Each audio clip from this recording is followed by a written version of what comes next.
Hey, it's Justin Harvey. Thanks for tuning in to the Anesthesia and Pain Management Success podcast. With APM Success, we take a close look at important topics pertaining to business, practice management, personal finance, and careers for anesthesiologists and pain management physicians. We work hard to take your critical questions straight to the experts. Thanks for listening. I really enjoyed this week's conversation with Dr. Fisayo Ositelu.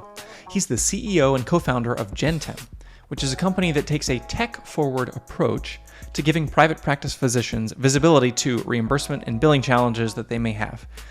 They also work to identify opportunities for doctors to make more money from procedures they're already doing, as well as show them places where unwittingly they may be bleeding cash. Gentem employs software engineers from companies like Facebook, Google, and Amazon to use the data that they have for procedures, denials, and reimbursement patterns between different payers, and help physicians have access to this data to make their billing more efficient and to have greater transparency to their own practice's finances. I really enjoyed learning more about this company, and I hope that you enjoy today's conversation. If you want access to any of the resources in this discussion that we mentioned today, check out apmsuccess.com/108. Hello and welcome to episode 108 of APM Success. I'm very pleased to be joined today by Dr. Fisayo Ositelu, who is the CEO and co-founder of Gentem. And I've invited him here today because I think what he and his colleagues are building is exciting, innovative, and I also think that the heartbeat behind this company is very similar to what we have here at APM Wealth, which is wanting to support and enable and equip private practitioners, especially, as much as possible, because I think they're uniquely in the crosshairs of the macro trends of healthcare at large. So, Fisayo, thanks for joining us today on APM Success. Thank you, Justin, for having me. So for our listeners out there, why don't you share a little bit about what is it that Gentem does? Absolutely. So Gentem is focused on really simplifying the reimbursement for healthcare providers across the board. And really our vision is a world where, private medical practices, independent practitioners can stay independent and thrive, right? As you alluded to earlier, there's a lot of forces, a lot of macro trends working against the independent doctor. And so our goal is to really give them the wherewithal to be able to thrive, whether it's through, taking on the administrative burdens, so things such as billing and revenue cycle management, to offering them access to financial products that essentially enable them to, build and thrive and do what they want to do. So that's what we do in a nutshell. Before this call, we were sharing a little bit about some of our experiences with the challenges that private practitioners face. Tell me a little bit about the experiences for you that have informed the way that you sort of see this unfolding for private practice, and why is it that this is part of your company's mission statement, is to equip private practitioners in particular? Yeah, definitely. Personally, I am a physician myself. I trained at Stanford School of Medicine.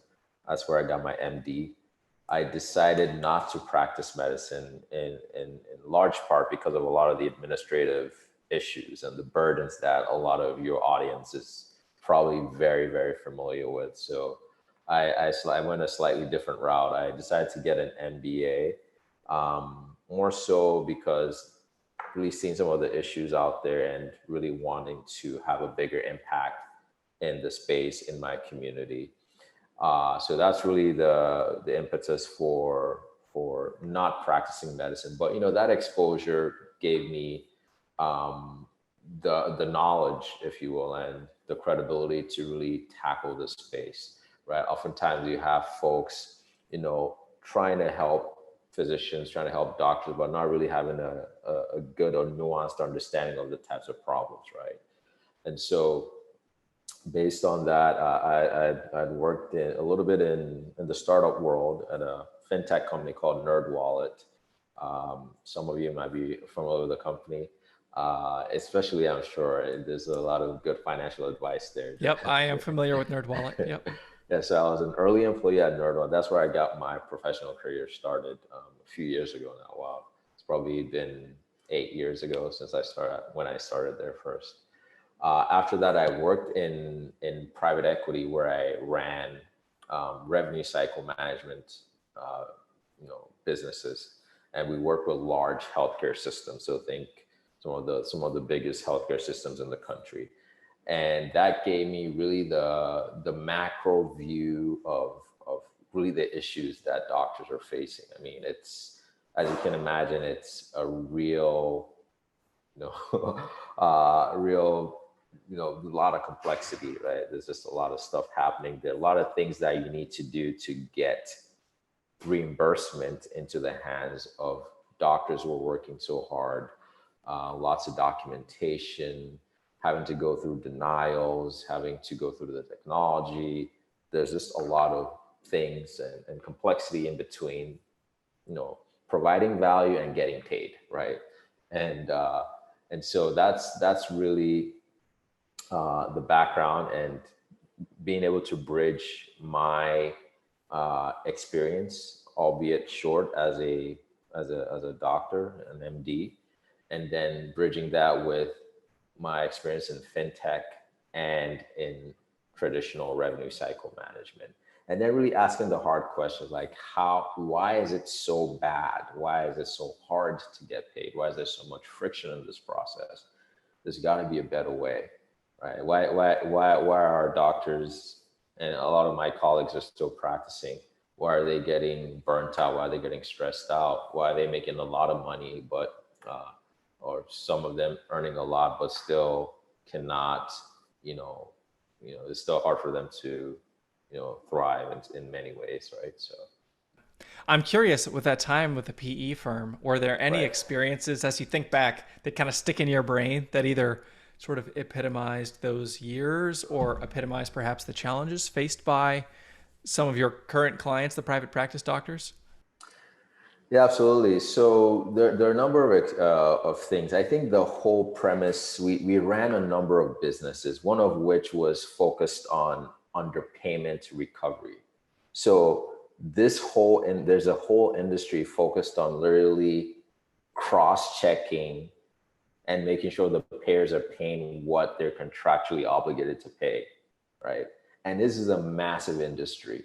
That's And so for depressing. me, it was so mind-boggling. I'm like, wow, there's so much complexity, sometimes shadiness, and sometimes just things there should not be, that you literally have to hire a firm to, check your contracts, cross-check what was paid, and then, we would get maybe some percentage of whatever we're able to recover, right? But coming to that industry and just seeing just how much waste, how much doctors and healthcare providers were not getting paid appropriately, just really stimulated an interest in just diving deeper into the space. Were there any areas that you found to be the biggest offenders, either certain payers or certain types of payer or certain types of without obviously like I don't want you to say anything that's going to get both of us sued, but Yeah. anything that Well, I think for is across context. the board. I think that there's some payers better than others, some commercial payers better than others. Um, Medicare tends to be good, right? For the most part, they tend to pay on time.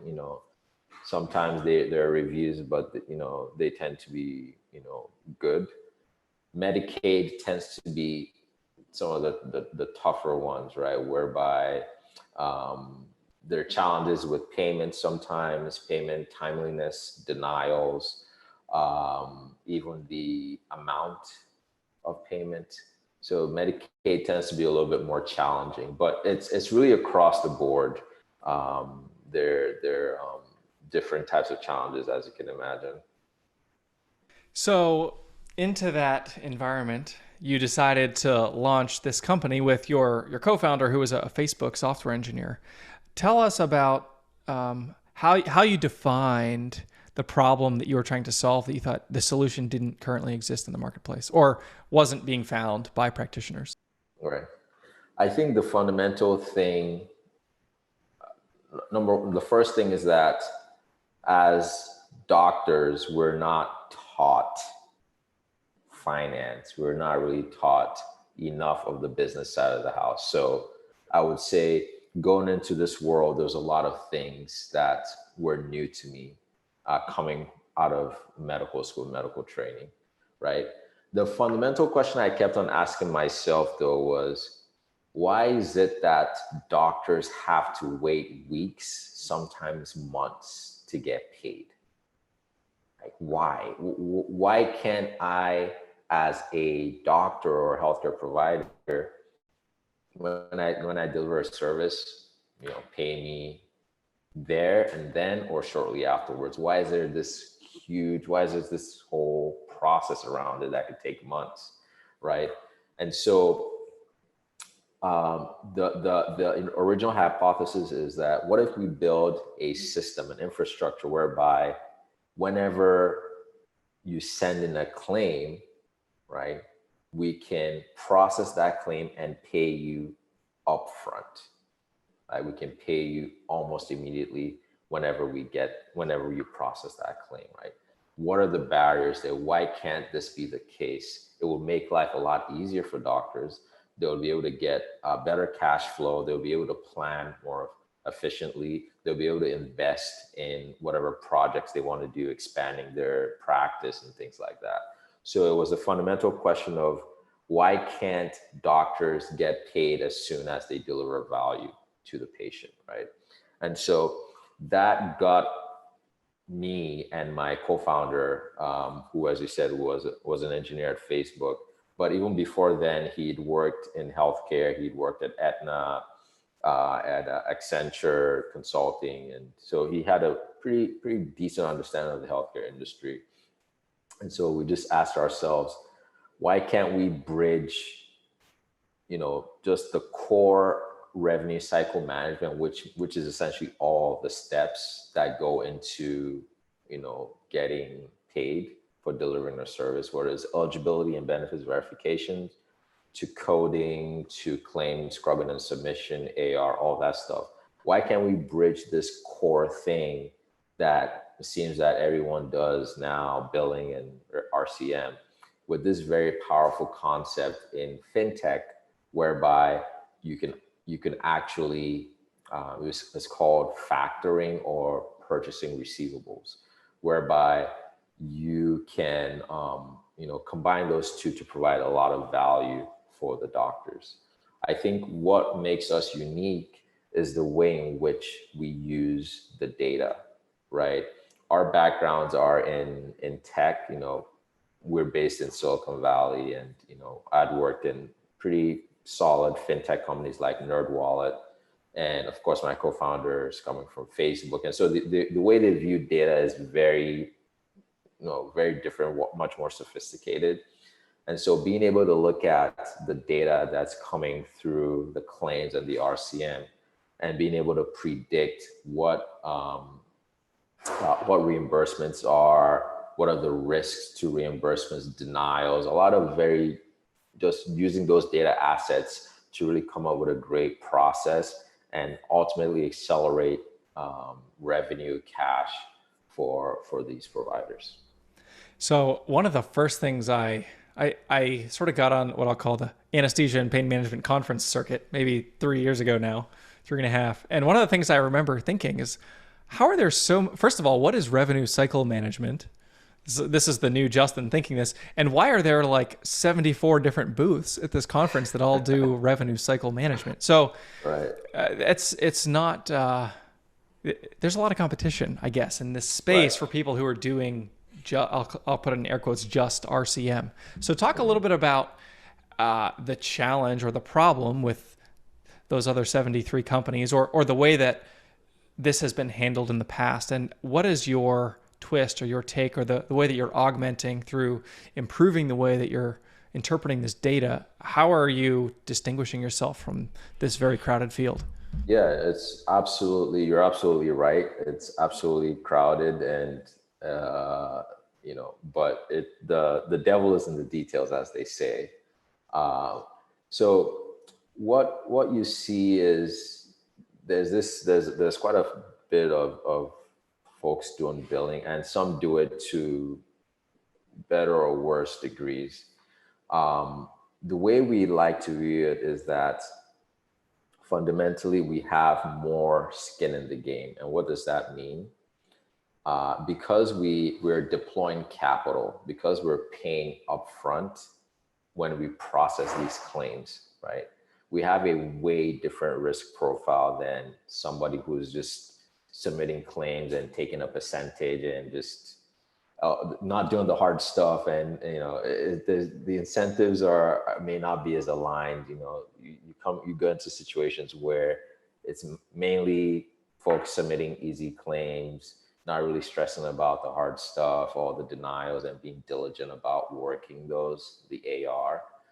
We see a lot of our customers coming from those kinds of situations. The difference in Gentem, just very simply, is we have more skin in the game. Why? Because we are actually deploying capital, right? Secondly, because we're deploying capital, we have to be more diligent.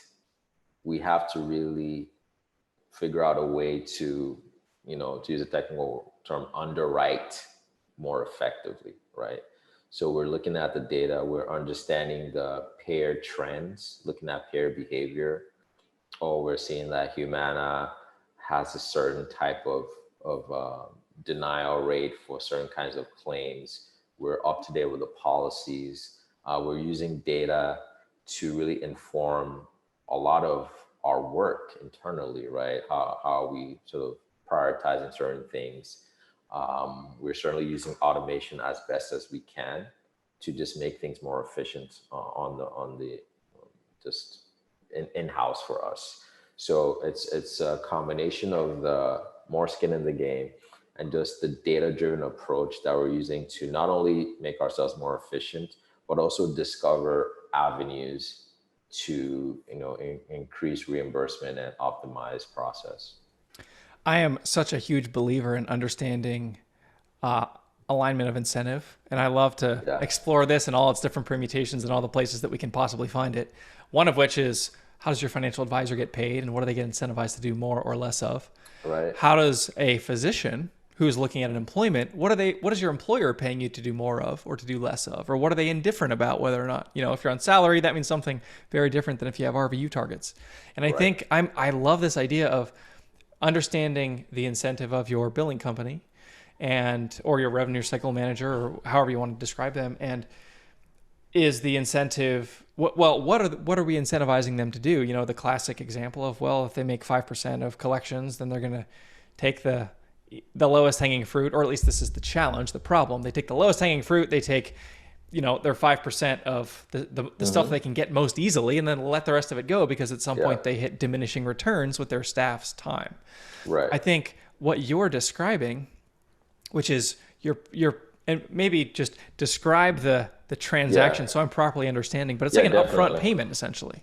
Yeah, exactly. So to just piggyback on your point, the reason why the other shops have to focus on the easy stuff is because they tend to be more labor-driven type things, right? They have to factor in the cost of labor, and at a certain point, there's a diminishing returns that come into play. For us, because we're a tech, we're tech. We have great people. Don't get me wrong. We still have people, but because of all the tech we built on the back end to make ourselves more efficient, automated, then we're actually able to chase even the smaller dollar claims because we've just prioritized that on our queues, and we want to do the best for our folks. The other thing that I'll say makes us unique, and we get a lot of doctors, we hear a lot of doctors complaining about this, is the fact that they don't have transparency into the process, right? They don't know where the data is. They get a very basic report at the end of the month. They're noticing their AR is aging, and all they get is excuses. So for us in our platform, there's full transparency. We have skin in the game, and we're aligned. Now, to your question about how it works is, whenever we submit a claim, we typically, as part of our onboarding process, have access to we get access to the contracts and fee schedules. So what that means is that we'll typically know what the insurance is contractually obligated to pay. And based on that, we will calculate the expected reimbursement, which is, as you know, always different from what you charge or bill out. And then, excuse me, we would now take a percentage, we would pay off a percentage of that upfront, typically 85% on average upfront, right? And then that payment goes to the doctor. Now, when we get the payments from the insurance company, however long, a few weeks, sometimes over a month, when we get that payment, the doctor gets the remaining 15%, right? Remember I said we advance 85%. They get the remaining 15% minus our fees, right? Which depends on how big the practice is and a bunch of other things. So they're getting a guaranteed 85% upfront, and then when the actual reimbursement comes through, they get the remainder minus our fees. So that's how it works. Got it. And so one of the benefits for a physician is instead of waiting 30, 45, 60 days to get those 85 cents and getting it all on the back end, right, we're accelerating that 1 to 2 months. Exactly. And some physicians actually opt out of that. So to be clear, not every doctor wants that. Some like, hey, I'm cool. I just want more accountability. I just want more transparency. I just want you guys to do it right, because my biller sucks, to use that word, right?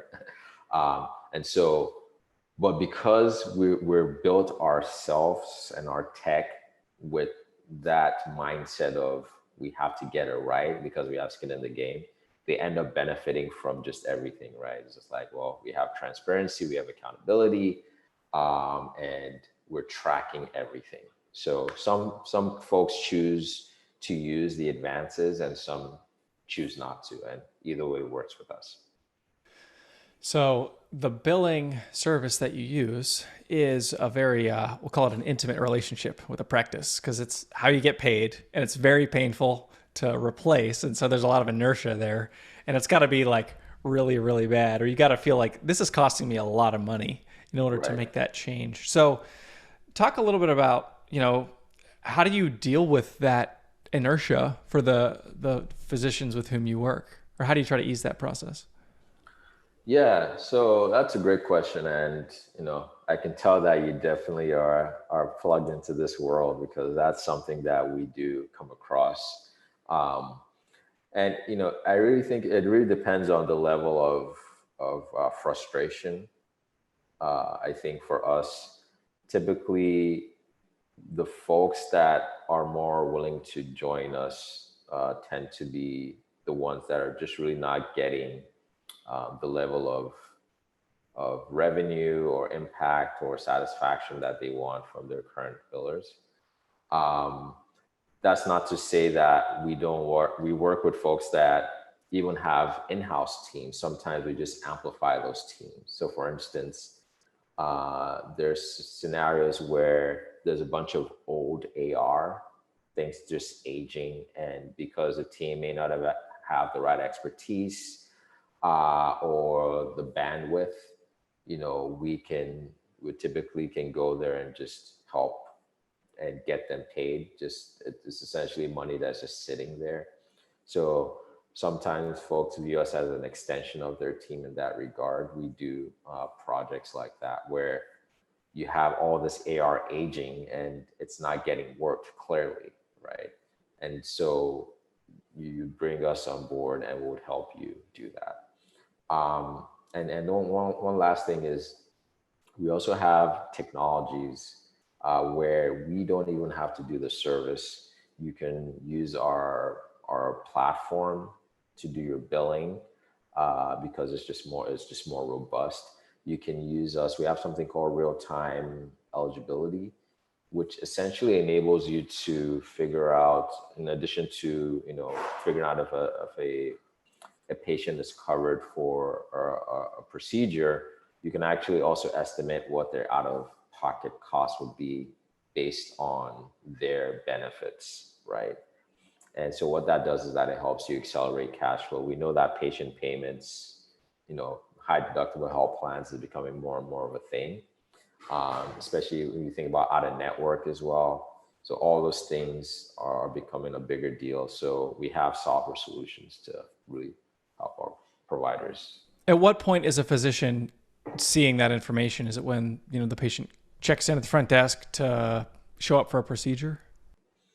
Yeah, so typically the physicians don't do it. Their office managers or billing staff would do that. But typically you'd have a schedule, a set of appointments. And what we would do is that we have the ability to pull those appointments and run checks in an automated fashion before the patients come in, right? Typically it's before they come in. Sometimes it's a week, sometimes it's a few days. We get access to your schedule, just run those eligibility checks, get you the results in a batch format. And we have software that lets you know based on what kind of visit it is, what the patient's responsibility is going to be. Obviously, we're looking at if they've hit the deductible and co-insurance, all that fun stuff. I'm really interested in that. You said sort of segmenting AR, and you said anybody or anything over like 120 days, for example. Maybe if you have an in-house billing team, you're just like, oh, you know what, this stuff it's probably not going to get paid anyway. We might as well throw it to Gentem or something like that. That's an interesting. That's something that you're seeing practices do? Oh, absolutely. And if you think about it, right, there's a number of things I mentioned bandwidth, but even just knowledge base. Typically, their policies are always changing, and so these practices may not be in a position to always train their staff to keep up with all the changing policies and rules and things like that. So you typically need a group to advise or support who does this for. I mean, this is literally what we do, right? We invest in education. We have relationships with payers, so that we can, really help folks.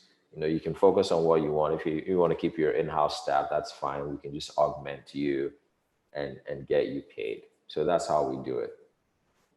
So depending on the size of a practice and how many physicians and how many, advanced practice providers and other medical staff, right. there may not be really an in-house billing solution. Maybe it's just integrated into the EHR, or maybe there are a couple people in-house that are doing this and running down these delinquent accounts receivable. Do you have a practice profile that you have found for Gentem as like, this is the spot where we really crush it, the sweet spot where this is a really good fit? Yeah, that's a great question, Justin. We work with a few kinds of specialties, pain being one of them. Ortho and pain is actually one of our core specialties. And adjacent to that is anesthesia. We also work with a lot of behavioral health, mental health groups. That's a very fast growing segment. And then lastly, we do a decent amount of work with vascular surgery and vein. So surgical subspecialties, folks that are, opening ambulatory centers. I know that's something that is quite popular in the pain community as well. Opening an ambulatory center is also popular in the vascular surgeries as well, ortho as well. So that's the cohort we're really focused on. And I feel like last year, mental health, for a lot of obvious reasons, became a very fast growing segment. So we've also gotten quite a few customers in that space as well. So if there's somebody out there listening, and I'm sure there's at least one who is thinking, this sounds really intriguing. I'm kind of pissed off at my billing solution, and I want to start shopping, and I want to understand what kind of a job they're doing, and perhaps quantify the billing efficiency in ways that we haven't been able to in the past, and start vetting other solutions. What does that process look like with Gentem? Yeah, so you would go to our website and you request a demo.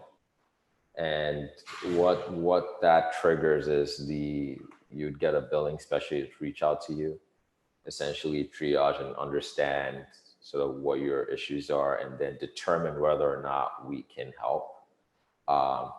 So part of that process is a billing analysis. We do offer a free billing analysis where we look at your data, some of the usual suspects, the AR, but we're also looking at some less typical things, denial trends, and things that because of our experience in pain, we look at, and things that can increase your revenues, and just making sure that all your T's are crossed and I's are dotted.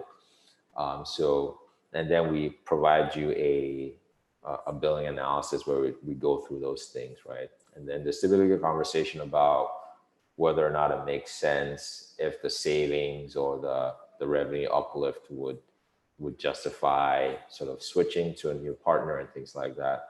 But it's typically a more consultative type approach because, there needs to be mutual value. We're also evaluating if it's a good fit as well, because it's not always the case.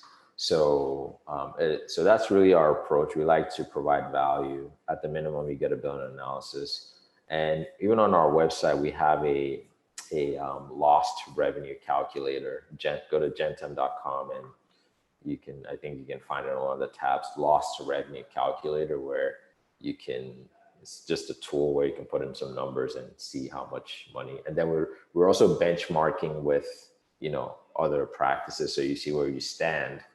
So you use the lost revenue calculator, you can reach us for a demo, and someone will talk to you. And so that's how the process goes. The lost revenue calculator sounds like not a place to go when you're feeling in like an emotionally fragile state. That sounds like it could ruin your day potentially, depending on what you find. It could, but the truth, you sometimes just have to just see it. Right? It's always better to know the truth. It's always better. It might ruin your day, but it's still good to know, obviously. Yeah. Talk a little bit about pricing. And, obviously, if you're like a one-man show or a one-woman show, you're launching a practice and everything, you're, low volume. There's I'm sure, a scale based on volume for how your pricing is going to work as it relates to these different services. And if it's too complicated, maybe you can send me something that we can upload into the show notes. But can you give us just a sense for how you compare? Oh yeah, definitely. I think for us, we price very similar to some of the folks that your audience might be used to. We take a percentage of collections, and it's typically around anywhere from 2.93% to as much as 6%. I think the median is right around 5%. Based on the size, the bigger, the more the volume, the lower the percentage. But I would say that what you get for that, we provide more value for that, for a very similar cost, right? And because, as you said, because the field is so, looks crowded, and it is crowded, you have to do a lot more to stand out. So we're a venture-backed company, so we have, we're backed by some great investors, right? We're a tech-first company. We're bringing in perspectives from different kinds of industries. We're not your traditional billing RCM company. So we have the ability to combine a traditional RCM company feel. You would have a dedicated manager to your account, and then on the back end, we have just really, really stellar technology. And we like to show our product because it tells a story. Awesome. Any other parting words of wisdom or anything else that you think would be helpful for listeners to know as they're thinking about potentially making a switch with billing? Yeah, well, I would say that, you just really do an assessment of your current situation and ask yourself, do I have the level of transparency that I need? really try to understand the goals that you want for your private practice, for your business. Are you looking to grow? Are you in the right place? And just think about the macro environment as well, whereby, you know, a lot of these private practices are getting gobbled up by large hospitals and health systems. And, you know, really ask yourself, am I resilient? Do I have the ability to thrive? Do I have a plan? How much cash do I have on hand, right? If something happens again, a black swan event like last year, am I just gonna be swept, you know, in the wind? Do I have a plan, right? And hope is not a strategy, as people typically say, right? So I think if you look at things holistically that way, and you know, the choice becomes not like, hey, I'm changing one billing company from one billing company to the other. It's like I'm exploring having a partner that can really provide a range of services and products and value that can help me thrive, stay independent, weather all kinds of storms, you know, some unpredictable. And, you know, just using technology, really working with a proper tech company in every sense of the word, a proper tech company, not a body shop, not this old school type thing, like a proper tech company. And so I think once you start looking at the choice that way, when you, in your mind start framing that way, like really saying, I'm actually curious, I want to learn more about what is out there, right? There's got to be something different. I think that's where it makes sense to engage a company like us, like Gentem, because that's who we are. Awesome. Well, anybody who's interested in learning more, you can go to the show notes, apmsuccess.com/108, where we'll put some additional materials for your reading pleasure, as well as links for today's show, Gentem, contact information, all that stuff. So Dr. Fisayo Ositelu, thank you very much for joining us today on APM Success. Thank you, Justin. I appreciate it.